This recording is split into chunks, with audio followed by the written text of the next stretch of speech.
नारी हूँ मैं नारी हूँ, नहीं किसी से हारी हूँ। कार्य क्षेत्र पर पुरुषों से भी भारी हूँ, इसलिए सम्मान की अधिकारी हूँ। दैनिक सत्य समाचार में आपका स्वागत है। मैं हूँ आज आपके साथ आशीष रंजन। आज हम पहुँचे हैं मगध विश्वविद्यालय के स्त्री अध्ययन विभाग में। स्त्री अध्ययन विभाग में आज हम पहुँचे हैं, जहाँ की एचओडी हैं दीपा रानी मैम। आज हम उनसे मिलने के लिए आए हैं और वीमेन स्टडीज है क्या, स्त्री अध्ययन क्या है, उसके विषय में आज हम बात करेंगे। चलिए चलते हैं दीपा रानी मैम के पास। नमस्कार, मैं डॉक्टर कुमारी दीपा रानी हूँ। मैं यहाँ वीमेन स्टडीज की इंचार्ज हूँ। इसके अलावा मैं स्नातकोत्तर अर्थशास्त्र विभाग में सहायक प्राध्यापिका के रूप में भी कार्यरत हूँ। इसी साल अगस्त में माननीय कुलपति महोदय ने मुझे यहाँ का इंचार्ज बनाया है।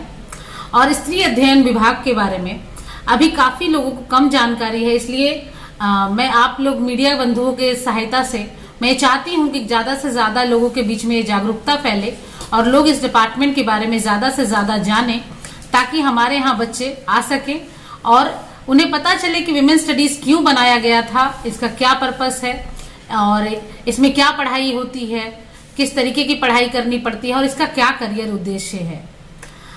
जैसे कि नाम से ही लगता है कि डिपार्टमेंट ऑफ विमेन स्टडीज, तो डिपार्टमेंट ऑफ विमेन स्टडीज जो हमारा है बेसिकली महिलाओं के उत्थान के लिए बनाया गया था। और इसकी स्थापना 16 अगस्त 2009 को हमारी फाउंडर हेड प्रोफेसर डॉक्टर कुसुम कुमारी ने किया था, जो कि यहाँ की ह्यूमैनिटीज की डीन भी रह चुकी हैं, फिलॉसफी में एचओडी के तौर पे भी कार्यरत रह चुकी हैं और मगध विश्वविद्यालय में माननीय कुलपति के तौर पे भी कार्य कर चुकी हैं। और रिटायर होने के बाद वो मुंगेर विश्वविद्यालय में प्रति कुलपति के रूप में भी कार्यरत थी। उन्होंने अपने कार्यकाल के दौरान यहाँ नारी अध्ययन विभाग की स्थापना की थी और इसका मुख्य उद्देश्य लैंगिक समानता को बढ़ावा देना था। लेकिन बाद में विमेन स्टडीज को और ज्यादा इंक्लूसिव बनाने के लिए इसमें जेंडर स्टडीज को भी जोड़ दिया गया है, ताकि इससे ये साबित हो कि हम सिर्फ नारी उत्थान के लिए कार्य नहीं करते हैं, नारी उत्थान को बढ़ावा देने की बात नहीं करते हैं, बल्कि सारे लिंगों को समान रूप से लेकर के चलने का प्रयास करते हैं। हर जेंडर को हम इक्वली देखना चाहते हैं, इसलिए जेंडर इक्वालिटी को प्रमोट करते हैं। और इसीलिए हमने माननीय कुलपति महोदय से भी डिपार्टमेंट का नाम बदल करके विमेन एंड जेंडर स्टडीज अनुमोदित किया है। और साथ ही साथ कुछ ही दिनों के बाद इसका नाम बदल भी जाएगा। हमने प्रपोजल भेज दिया है और माननीय कुलपति के पास ये विचाराधीन है और उनकी भी इनमें एक मौखिक सहमति हमें मिल चुकी है, लेकिन ये अभी प्रोसेस में है। और अगर ऐसा हो जाता है तो ये हमारे लिए एक बहुत बड़ी बात होगी, क्योंकि इसमें क्या होगा कि हम सारे जेंडर्स को साथ में लेके चल पाएंगे, ना सिर्फ मेल और फीमेल बल्कि थर्ड जेंडर को भी हम इंक्लूड कर पाएंगे। मैम, विमेन स्टडीज है क्या, इसके बारे में आप बताइए। विमेन स्टडीज एक नॉर्मल कोर्स की तरह ही एक 2 वर्ष का एमए कोर्स है, जिसमें ना सिर्फ हम एमए करवाते हैं बल्कि सर्टिफिकेट कोर्स, डिप्लोमा कोर्स भी हम यहाँ चला रहे हैं। और यूजी और पीजी के बच्चों के लिए इस तरह की बहुत सारी सुविधाएं यहाँ पे मौजूद है। साथ ही साथ हम पीएचडी प्रोग्राम भी रन करते हैं। बिहार की ये इकलौती विश्वविद्यालय है जो विमेन स्टडीज सब्जेक्ट में पीएचडी प्रोग्राम भी रन कर रही है। मैम, कहीं ना कहीं बच्चा जो है एडमिशन लेने से पहले अपने करियर के बारे में चिंतित रहते हैं कि अगर ये कोर्स कर लेंगे, जैसे कंप्यूटर में डीसी है तो ये कर लेंगे तो ये फायदा मिलेगा, टैली कर लेंगे तो ये फायदा होगा, तो विमेन स्टडीज करने से क्या फायदा होगा आगे। विमेन स्टडीज के करियर स्कोप काफी ज्यादा है, जो कई लोगों को पता नहीं है। जैसे हमारे यहाँ के कई बच्चे हैं जो जेआरएफ लेकर के स्कॉलरशिप लेकर के पीएचडी किए हुए हैं। बहुत सारे बच्चे पीएचडी इनरोल हैं, बहुत सारे पीएचडी पास हो चुके हैं। साथ ही साथ कुछ बच्चे RGNF Rajiv Gandhi national fellowship award भी ले चुके हैं। इसके करियर अपॉर्चुनिटीज की बात करें तो बहुत सारे बच्चे जेआरएफ और आरजीएनएफ लेकर के टीचिंग लाइन में जुड़े हुए हैं। जैसे बहुत सारे बच्चे कई विश्वविद्यालयों में पढ़ा रहे हैं जो कि हमारे एलुमनाई हैं। साथ ही साथ पब्लिक पॉलिसी में जा सकते हैं। कई एनजीओज वगैरह भी ऐसे बच्चों को हायर करते हैं जो women studies, gender inclusive education लेके आते हैं, क्योंकि वो एक अच्छे मैनेजमेंट मैनेजमेंट चला सकते हैं, वो जेंडर इंक्लूसिव होते हैं और जेंडर डिफरेंसेस को लेकर के काफी कंसर्न रहते हैं।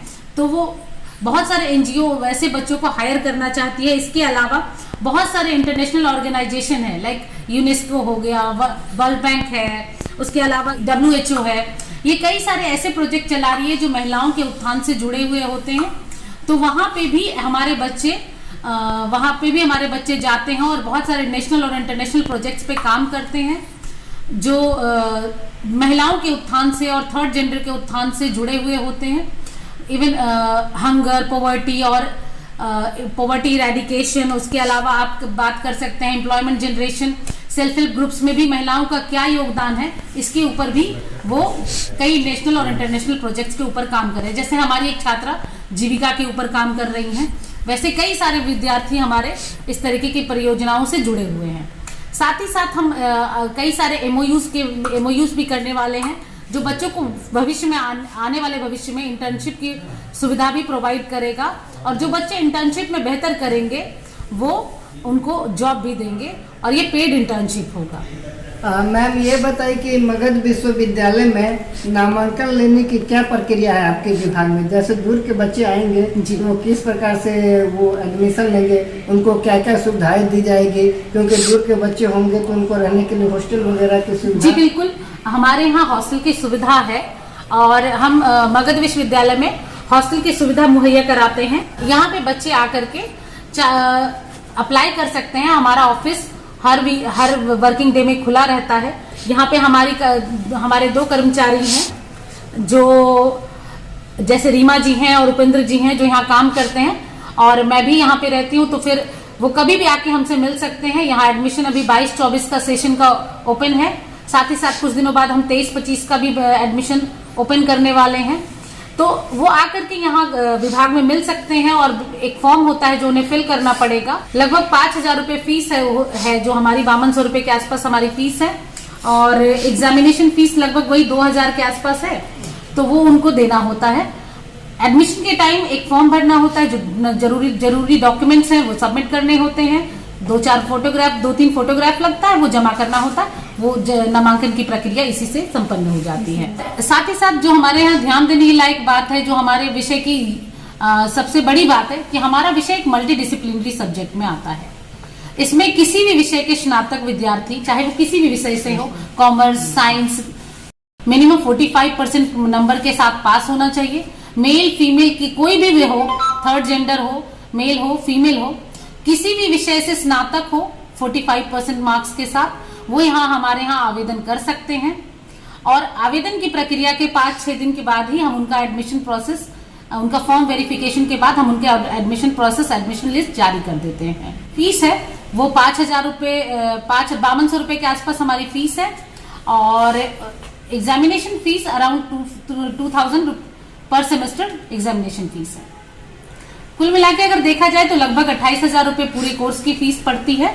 और मैं ये आश्वस्त करती हूँ कि बच्चों को यहाँ आकर के काफी अच्छा लगेगा, क्योंकि हम बच्चों को पूरा का पूरा मौका देना चाहते हैं जिससे वो अपने करियर को बेहतर बना सके। हम बीच बीच में बहुत सारे वर्कशॉप, सिंपोजिया, सेमिनार वगैरह भी करवाते हैं, जिसमें हम बहुत प्राचीन और प्रसिद्ध लोगों को बुलाते हैं और बच्चों को उनसे लेक्चर भी प्रोवाइड करते हैं, जिनसे उनका ना सिर्फ करिकुलम के टुवर्ड्स उनका डेवलपमेंट हो सके, इसके बाहरी जो परियोजनाएं जो सरकार की चल रही है, जिससे वो ज्यादा से ज्यादा उनका उत्थान हो सके, वैसी चीजों पे भी काम करते हैं। जैसे कि अगर उनके उत्थान के लिए हम women and media, women and politics, women का रोल आपका हेल्थ सेक्टर में क्या है, एजुकेशन सेक्टर में क्या है, इन सब चीजों के ऊपर हमारा रिसर्च फोकस्ड होता है।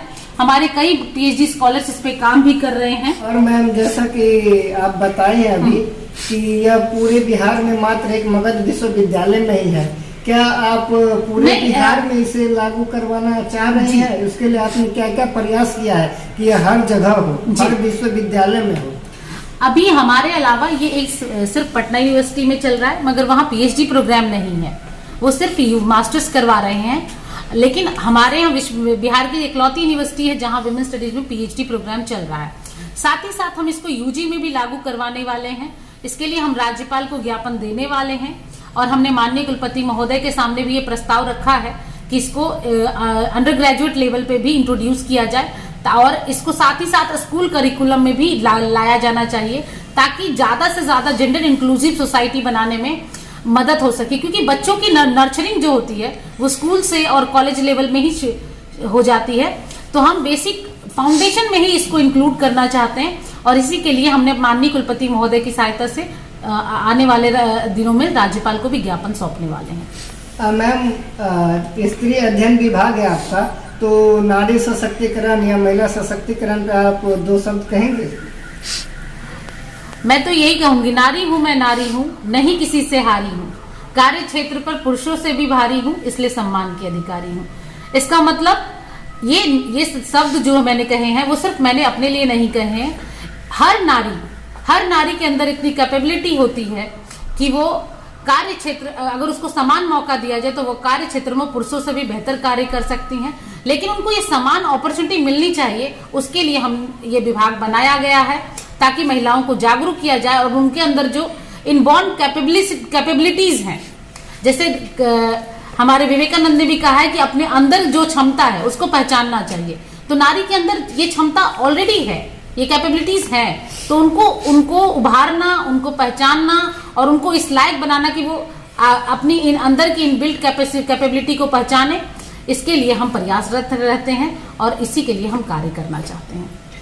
आपका बहुत बहुत धन्यवाद मैम कि आप हमारे चैनल पे आई और आपने विमेन स्टडीज के बारे में बताया, जिससे कि लोगों को जानकारी होगी, तो आप लोग के इसमें नामांकन लेंगे, पढ़ाई करेंगे और आगे बढ़ेंगे। आप लोग के माध्यम से मैं बच्चों से और उनके माता पिता से, पेरेंट्स से ये आग्रह करना चाहती हूँ कि वो ज्यादा से ज्यादा हमारे विषय में नामांकन लें। विमेन स्टडीज का फ्यूचर काफी ब्राइट है। आने वाले दिनों में ये हर विश्वविद्यालय में इसका विभाग खुलने वाला है, हर कॉलेज में इसका विभाग खुलने वाला है। तो जो बच्चे यहाँ से पास आउट होंगे, जो यहाँ से नेट जेआरएफ करके पीएचडी करके बच्चे जाएंगे, वही वहाँ फैकल्टी के रूप में कार्यरत होंगे। तो इस विषय के आगे फ्यूचर प्रोस्पेक्ट्स काफी हाई हैं और साथ ही साथ जॉब अपॉर्चुनिटीज के लिए भी काफी सारे असीम संभावनाएं हैं। तो मैं आप लोगों से आग्रह करती हूँ कि आप लोगों के माध्यम से ज्यादा पेरेंट्स और बच्चे हमसे जुड़े और हमारे यहाँ आके नामांकन लें, और इसके लिए आप सबों का बहुत बहुत धन्यवाद।